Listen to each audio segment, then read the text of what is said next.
Alright, hey everybody, Steve here again. Picking up where we left off in the new part 2, going on with part 3. No more confusing there being two part 2s and two part 1s. We're just going here. Routes all cut up, we're good to go.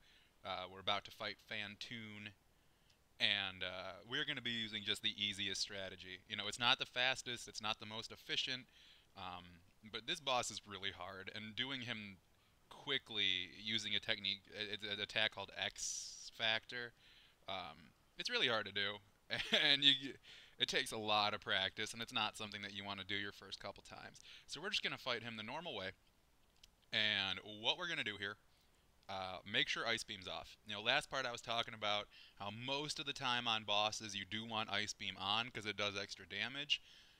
Phantoon is the one exception because when you have all of your beams on and you shoot him with a charge shot, or if you hit him with a super missile at any point, he kind of goes into this like berserk rage mode, and he's invincible throughout the duration of it. He's shooting fire at you. It just wastes a lot of time, and you're probably going to take damage the first couple times.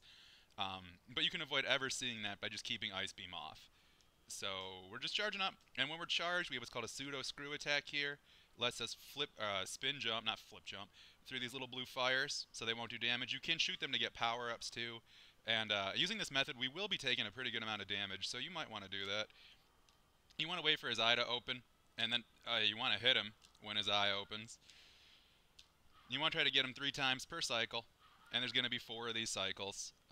He does move around the room based on your movements, and there are 6 possible patterns that this part can follow, where he's all ethereal and you can't touch him. But again, that's all advanced stuff. So all we're doing is just charging up our beam, shooting him when we can, and he always does basically that same pattern. You can manipulate how he moves a little bit, but he's always going to basically swing to one side of the screen, swing off screen to the right, and then swing back. So yeah, see, if you can jump through his ring of fire fast enough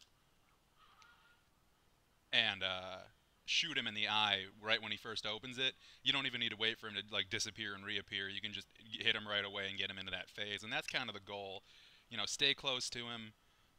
Obviously, getting hit, everything in here does about 20 to 25 damage.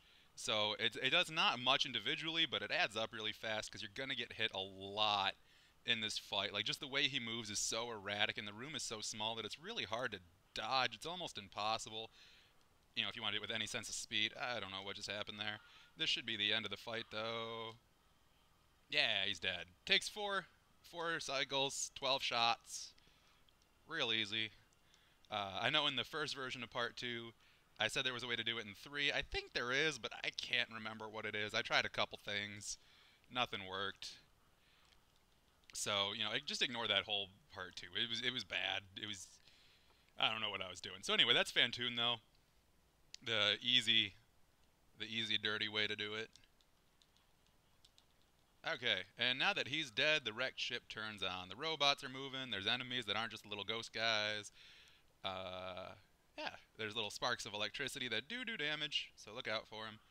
We're going to drop a power bomb right here. Didn't mean to drop that one, but that's fine. You'll notice it opened both the door and this little passage, so we're going to go through here first. These little urchin guys, pretty much anything that's not just an uncharged shot will kill him. An uncharged shot will just push him backwards, but anything else, a charged beam, you can go through this one. This is the only one you can go through here on this wall. It's a super missile.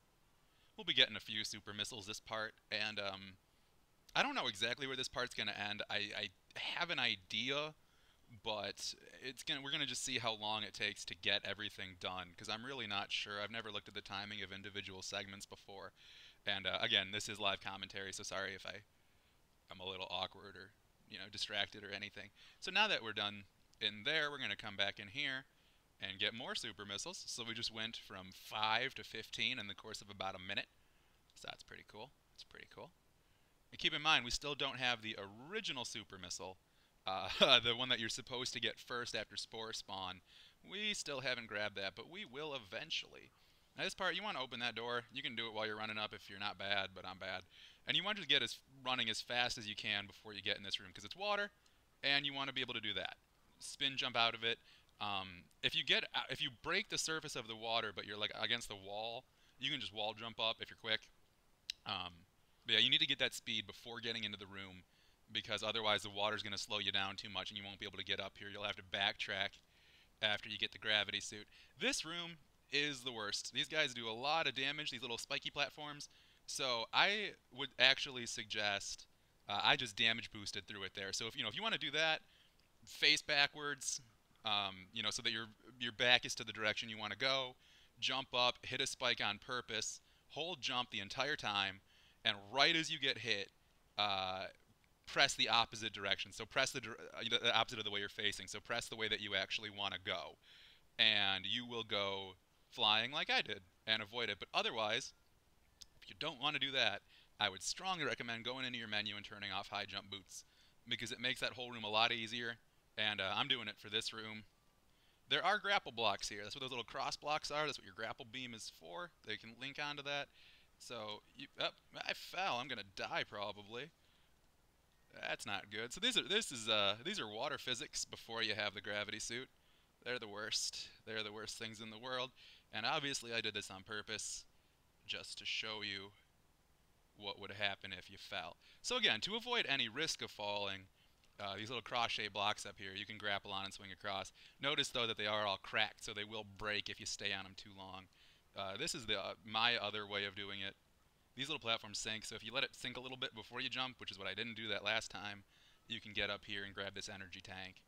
And once you have this, this should be the last time that health is really a huge concern for you in this run. Really, dying should not be an issue anymore. The only places that I ever really die in a run are getting to this room, getting killed on those spikes, or fighting Phantoon. So once you're past that, now we're gonna, like, by the time you fight the next boss, you're gonna have so many energy tanks and so many super missiles and just you're gonna have so many tools to deal with it that you can just sit there and just spam beam in his face and he'll die. See, look how much these things do. These things do 30 damage, these spikes do, and those falling platforms I'm pretty sure do 45 or 100 if they fall on you. They can do a lot. So look at that. I'm down 2.5 energy tanks, or 1.5 energy tanks rather, just getting through that room that direction. So if you're weak from Phantoon and you go in there, it is very, very easy to die. And it's not fun to die, but you will die, probably, a couple times if you don't take it slow. So don't be afraid to take it slow. And turn off high jump.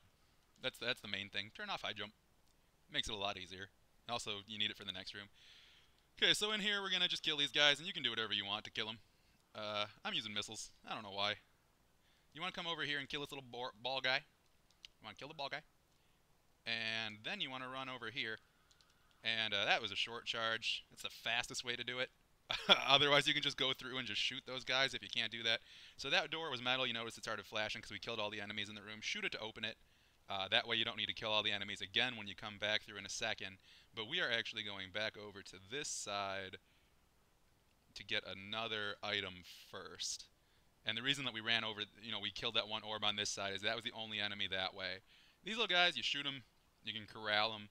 But you can also, if you take damage from a spark, oh man, and if they're walking towards you, which he was until I messed it up, you can actually flip jump through them, and it's a little bit faster, but they have to be walking towards you, and they're not anymore. So, no big deal. Just know that you can flip jump through them, so if you do, be proud of yourself. Well done. Alright, so this is another one of those rooms that takes a long time, and it kind of sucks, and then all you get's a missile. But no biggie. No biggie. And this part, if you did watch the original part 2, you will recall I accidentally took too much damage in this part, and couldn't get an item in a little bit. Oh, what? Alright. Alright. So, that's a horizontal air shine spark. That was a super short charge, which we'll go over later. Once this whole tutorial's done, I'm going to go back through and make like an advanced techniques that talks about the super short charge abilities, and also, some of the faster boss strats. So right here, what I just did to get that missile, there's a couple ways to get it. The official way, there's these little slow moving platforms, these guys right here. and you're supposed to ride them. And there's like a series of them that you jump all the way up to get to that missile, but it takes forever. So it's better just build up a shine spark, get to the far left edge of this platform, diagonally, aim diagonally up, jump to diagonal shine spark, and then shoot the wall. And it's notice it's this platform that you're jumping off of. So there's a series of platforms, and then a gap, and then another platform, and this is the one you want right about here. Okay, so that's done. We're going over here now. This is a super missile block, as you can see, so shoot a super missile at it.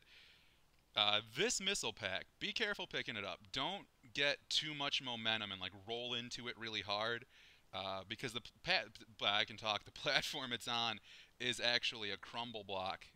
What am I doing? And you can fall all the way back down into Criteria and have to go through the entirety of wrecked ship again to get back up here. So avoid that. So we're getting out of there just same way we came. And then we're bombing this, just a regular bomb. I'm going to get some health just in case to avoid what happened last time. I don't think it's going to be an issue this time around, but... Okay, so we got all that taken care of. Okie dokie. So this room, you know, if you got the grapple beam, you can grapple across to avoid taking any damage. But I just run across the spikes and jump, and it's not a big deal. Now this Chozo, he doesn't have an item for you, but if you do your best imitation of an item ball and rest in his hands, he'll come to life. He'll be like, hey friend, hey, let me take you down here where other items are so you can hang out with all your item buddies. And he'll just walk through the spikes. He's not going to hurt you though, he's your buddy. And yeah, we are going to end this video, I think, right when we get to the gravity suit, just because I've been trying to make these a little bit shorter. I feel I feel like 20 minutes at a time, it's kind of a lot to take in, you know. So over here, just power bomb these to get rid of them. Got some more of these stupid little robots. Shoot them, corral them. This Chozo statue, he does have an item for you, but we still don't like him, so we're just going to blow him up with a power bomb. He's not our friend. He doesn't carry us anywhere. And we're going to grab his missile. It's floating in the air. Don't know how. Come through where he was. Shine spark up here. And get another reserve tank. So we got a reserve tank. We're pretty much done with wrecked ship. All that's left to do in the actual wrecked ship itself is get your last suit upgrade and turn into Purple Samus. Which is what we're doing right here. Alright, so we're grabbing gravity suit. It lets you move normal in water, so that water's not a nightmare anymore, and it reduces the damage you take even further. So I will catch you guys for part 4 soon. Have a good one. Bye.